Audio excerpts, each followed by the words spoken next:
بسم اللہ الرحمن الرحیم۔ قرآن بھی تو کتاب ہے۔ جب اللہ نے اسے کتاب کہا ہے تو اس کتاب کا عنوان کیا ہے؟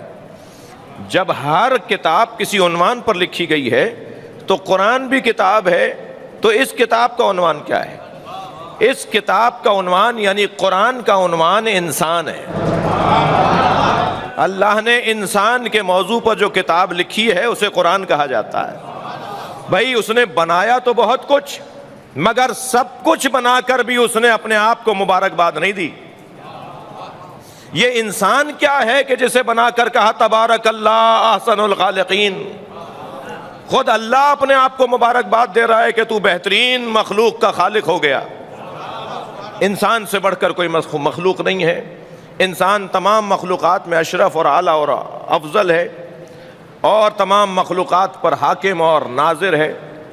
مگر عجیب سا رنگ ہے کہ بطخ کا بچہ تو انڈے سے نکل کر تیرنے لگے، مرغی کا بچہ تو انڈے سے نکل کے دوڑنے لگے، مچھلی کا بچہ تو فوراً تیرنے لگے، مگر یہ انسان کا بچہ 2 سال بعد بھی نہیں چلتا۔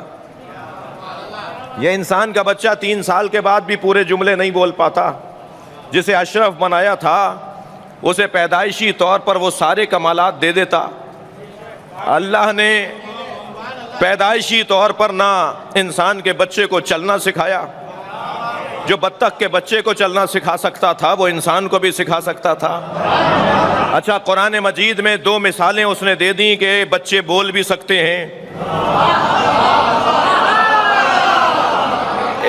ایک حضرت عیسیٰ ہیں جو بول رہے ہیں، ایک زلیخا کی بہن کا بچہ ہے جو حضرت یوسف پہ جب الزام آیا تو گود میں لیٹا بچہ بول رہا تھا۔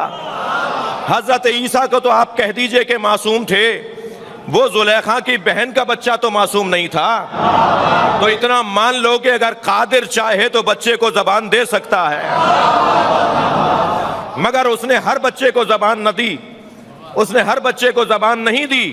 اس کا مطلب یہ ہے کہ اللہ چاہتا یہ ہے کہ بچہ محتاج ہو جائے والدین کا، اور والدین کا محتاج اسے اس لیے بنا دیا تاکہ والدین کو تربیت کی ذمہ داری دی جا سکے۔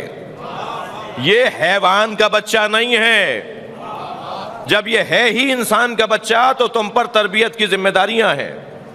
یاد رہے کہ جسے تربیت کا حق دیا جاتا ہے اسے تنبیہ کا حق بھی دیا جاتا ہے۔ جو پڑھاتا ہے وہ ڈانٹ بھی سکتا ہے، جو کھلاتا ہے وہ ناراض بھی ہو سکتا ہے۔ بس عزیزان گرامی، ربوبیت کے رشتے سے وہ تربیت کرتا ہے، اور اسی خالقیت اور ربوبیت کے تقاضے کے مطابق وہ ناراض ہو جاتا ہے، جسے عذاب کہا جاتا ہے۔ یہ اللہ کی طرف سے عذاب یا اللہ کی طرف سے ناراضگی کا اظہار، یہ ہر مربی کو حق حاصل ہے۔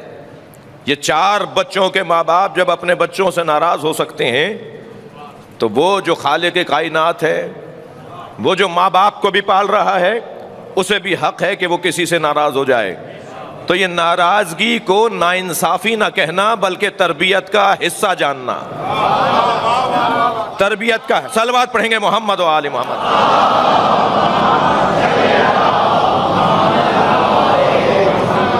مربی کو حق حاصل ہے کہ وہ تنبیہ بھی کرتا ہوا نظر آئے، لہذا اس بچے کو وابستہ کر دیا ماں باپ کے ساتھ تاکہ وہ تربیت کریں، وہ سکھائیں، وہ سمجھائیں، وہ سنواریں، وہ بڑا کریں، وہ جوان کریں، وہ انسان کے بچے کو انسان بنائیں۔ بھائی 2 ہی بچے اچھے کا نعرہ اسلام کا نہیں ہے۔ تربیت کر سکتے ہو تو شاید 10 بھی کم ہیں، اور اگر آدمی کو انسان نہیں بنا سکتے تو شاید 1 بھی زیادہ ہے۔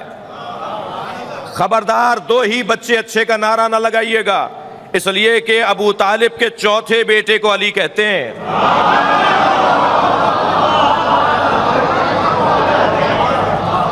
اگر یہ منطق مسلمانوں نے اپنا لی ہوتی تو پھر علی سے بھی محروم ہو گئے ہوتے۔ نہیں، تربیت والدین کی ذمہ داری ہے، اور کیونکہ مربی ہیں اس لیے اولاد کو ان کے ساتھ محتاج کر دیا، ان کا محتاج کر دیا، ان کے ساتھ جوڑ دیا۔